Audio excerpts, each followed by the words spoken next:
Labour frontbencher Lucy Powell has triggered a furious backlash after claiming that political discussions about grooming gangs are being used as a dog whistle, with critics accusing her of downplaying the severity of child sexual exploitation scandals that have devastated communities across Britain. You saw the documentary on Channel 4 about rape gangs over this. We want to blow that little trumpet now, do we? Yeah. Okay. There was a real issue. Let's get that dog whistle out, shall we? Okay, Lucy. Yeah. The councils, there were so many people who were so afraid for good. Can I just finish the point, just for 1 minute? Finish that point, Tim, and then I'll bring in Helen. Look, there were so many people in local government, in the authorities, who, for good reasons, were worried about upsetting community tensions, that those girls went undefended. Now, there were good reasons, but no one has still been brought to justice for that. So you tell me, Lucy, that this isn't a culture in local government. It's just not true. Dear. Helen Morgan? I think it's a total failure to understand how local government operates, actually.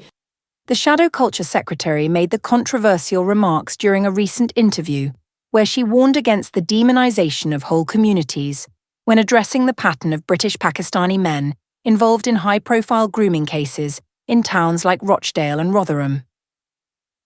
"We have to be careful this isn't used as a dog whistle by those with divisive agendas," Powell said, arguing that the issue risks being exploited to stoke anti-Muslim sentiment.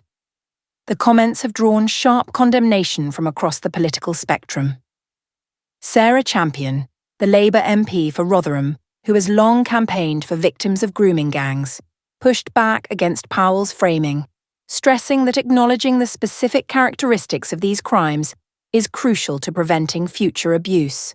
Meanwhile, Conservative MPs accused Powell of prioritising political correctness over justice, with one senior Tory source branding her remarks a slap in the face to victims who were ignored for years because authorities were afraid of being called racist.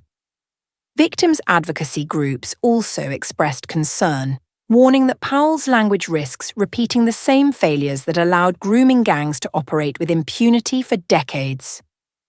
Many pointed to past cases where police and social services hesitated to intervene due to misplaced fears of appearing discriminatory.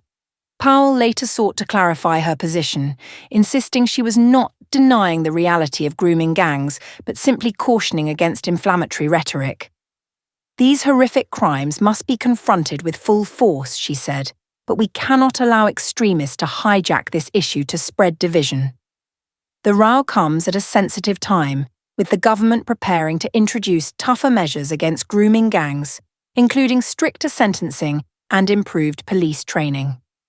Critics argue that Powell's intervention undermines efforts to address the issue with the urgency it demands, while her supporters maintain she is rightly warning against the far-right's attempts to exploit the scandal. As the debate intensifies, Powell's comments have exposed deep divisions over how Britain reckons with one of the most painful chapters in its recent history, and whether acknowledging uncomfortable truths about grooming gangs amounts to necessary transparency or harmful stereotyping.